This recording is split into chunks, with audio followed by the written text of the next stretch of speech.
वाले से खबर शाहिद ने बताई। आगे बढ़ेंगे, अगली बड़ी खबर गोरखपुर में एनआईए की छापेमारी से जुड़ी हुई है। मनी लॉन्ड्रिंग मामले में एक्शन की जानकारी है। यहां कारोबारी है पन्ने लाल यादव, जिनके घर पर पहुंची है एनआईए की टीम। 8 घंटे की छापेमारी में कई अहम सुराग भी हाथ लगे हैं, जो जानकारी अभी तक सामने आ रही है। बड़ी खबर, बड़ा अपडेट इस वक्त का जो निकलकर सामने आ रहा है वो ये कि कारोबारी पन्ने लाल यादव गोरखपुर में मौजूद और वहीं पर एनआईए की टीम पहुंच गई है। एनआईए की टीम जो कि छापेमारी पिछले 8 घंटे से कर रही है और कई अहम सुराग यहां पर हाथ लगे हैं। गोरखपुर से खबर, एनआईए की टीम पहुंची, छापेमारी जारी है और एनआईए की टीम ने छापेमारी में कई अहम सबूत भी जुटा लिए हैं।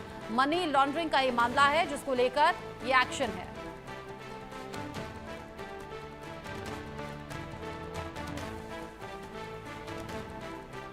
क्षेत्र में एनआईए की टीम आती है और जांच करती है, जांच पड़ताल करती है। पन्नेलाल यादव जो है उनके चाचा के घर पे ये पूरी छापेमारी होती है। ये घर पे मैं मौजूद हूँ और यहाँ पर अभी एनआईए की टीम गई है और 2 बच्चियाँ यहाँ पे थी और उनके लड़के थे, वो दोनों लोग घर पे थे और जो इनके चाचा थे उनको गाँव से यहाँ पर लेके आई थी। हम इन लोगों से ही बातचीत कर लेते हैं। क्या था पूरा मामला, एनआईए की टीम कब आई थी और क्या कुछ कह करके यहाँ पर पूछताछ की? एनआईए की टीम पहले मेरे पैतृक गाँव गई, वहाँ पे तोड़ फोड़ की, 3 दरवाजा तोड़ दिया, ताला जिसमें लगा था और मेरे चाची के मतलब धकेल दिए, चोट लग गई दाहिने हाथ में।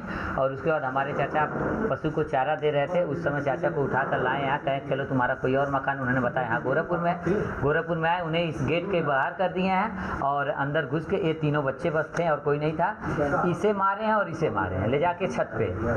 तो मैं उस समय तब मौजूद था। हम विरोध भी किए हैं कि क्यों मार रहे हैं, तो कह रहे हैं कि इसको बाहर भेज दो। मेरा फ़ोन लिए, फ़ोन से कुछ चेक किया, उसके बाद कहने इसको बाहर कर दो। सबसे करीब 6 घंटा इन लोगों से पूछताछ किए हैं। पूछताछ में लास्ट कुछ मिला नहीं इन लोगों को। घर पे कुछ न मिलने की वजह से इन्हें एक गूगल पे से के माध्यम से 15,000 रुपये रीता देवी के नाम से, जो अनीता सिंह, जो गुजरात का लगभग कहीं का खाता है, ये चाय की दुकान पे था। किसी ने आया, कहा कि भैया अगर अकाउंट में पैसा हो तो नगद ले लीजिए, डाल दीजिए। इन्होंने डाल दिया।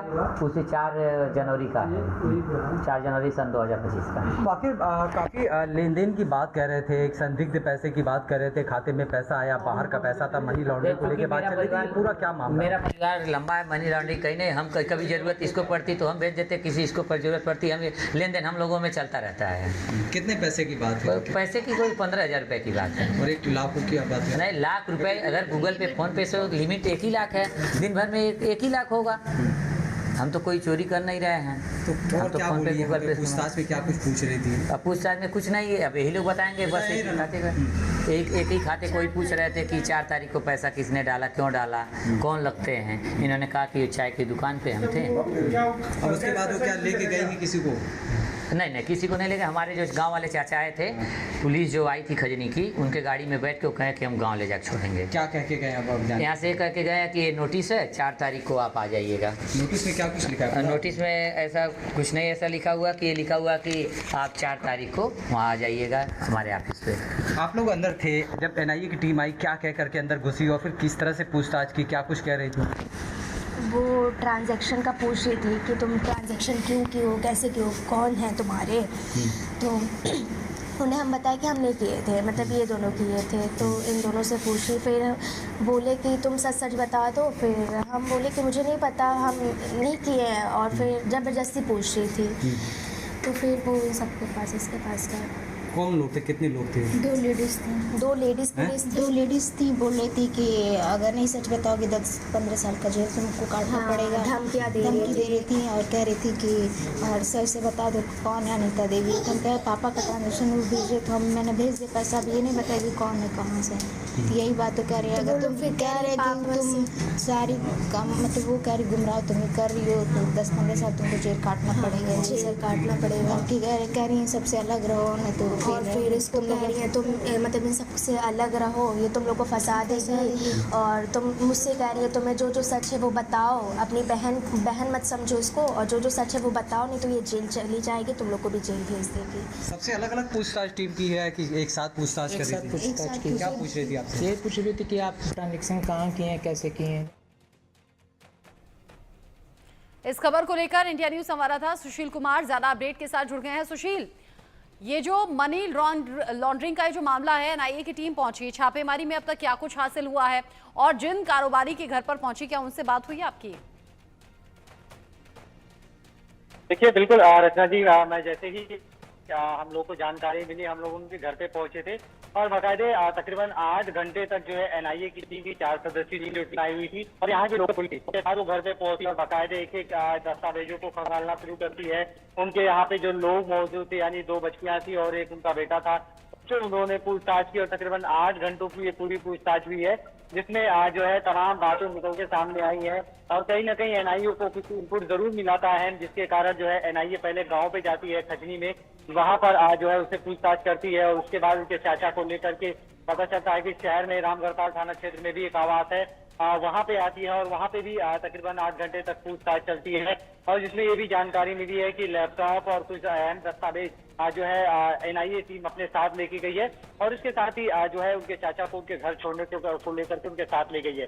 लेकिन इस पूरे जांच के दौरान जो है जाते जाते एनआईए की टीम ने इन्हें एक नोटिस जरूर थमा दिया है और उसमें लिखा है कि 4 जून तक वो लखनऊ वापस से आकर के सभी लोग जो है वहां पर मिलेंगे और उसके बाद वहां भी पूछताछ होगी। तो आप समझिए कि पूरी तरीके से जो मनी लॉन्ड्रिंग का जो मामला है या जो एक इनपुट एनआईए को मिला था वो उसको लेकर के यहाँ पर जांच करने की आई थी और निश्चित रूप से एनआईए के पास जरूर कुछ अहम सुराग होगा या यहाँ पे जो लैपटॉप या फिर जो जितने भी कॉल डिटेल ट्रांसफर एनआईए ने किए हैं उन सब में कुछ ना कुछ जरूर क्लू होगा, जिसको लेकर के नोटिस दिया गया और 4 जून को जो है उन्हें लखनऊ बुलाया गया है। तो अब फिर 4 जून के बाद ही कुछ जानकारी निकल के सामने आ पाएगी कि एनआईए के पास कौन से ऐसे जो है पुख्ता सबूत लगे थे, इसको लेकर के 8 घंटे तक पूछताछ हुआ और उसके बाद सभी लोगों को लखनऊ बुलाया गया है। जी रचना, आप बता रहे हैं कि यहाँ छापेमारी में सबूत जुटाए गए और फिर लखनऊ बुलाया गया है।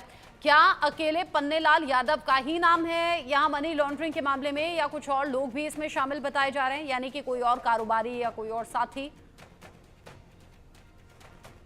देखिए, चूंकि पन्नेलाल बाहर रहता है और उसके यहाँ पे मौजूद न रहने पर उसके जो चाचा है जो है उनसे एनआईए ने पूछताछ की और गांव से फिर सीधे शहर में आए, यहाँ पर उनके बच्चों से भी पूछताछ की गई है और सभी लोगों को नोटिस देकर के 4 जून को लखनऊ बुलाया गया है और लखनऊ में पूरी तरीके से 4 जून को सबों को बैठा करके एक बार फिर से एनआईए अपनी जांच करेगी और जो शायद आज कुछ सुराग मिले होंगे या जो कुछ अहम दस्तावेज जो एनआईए लेके गई है उनके आधार पर निश्चित रूप से 4 जून को कार्रवाई जरूर सामने आएगी एनआईए की। फिलहाल इसको लेकर के लगातार एनआईए पूरी तरीके से जांच कर रही है और जांच के बाद ही कुछ बात निकल कर सामने आएगी, तब जाकर के किस चीज पे हम जो है फोकस कर पाएंगे कि आखिर एनआईए के पास कौन सी ऐसा सबूत लगा था या आज के यही मैं आपसे पूछना चाहती थी सुशील, ये जानकारी मिली कैसे? मनी लॉन्ड्रिंग का शक गहराया कैसे? क्या किसी ने शिकायत की थी? क्या इनके फाइनेंशियल्स जो रिकॉर्ड हैं वो खंगाले गए थे? कैसे मालूम हुआ?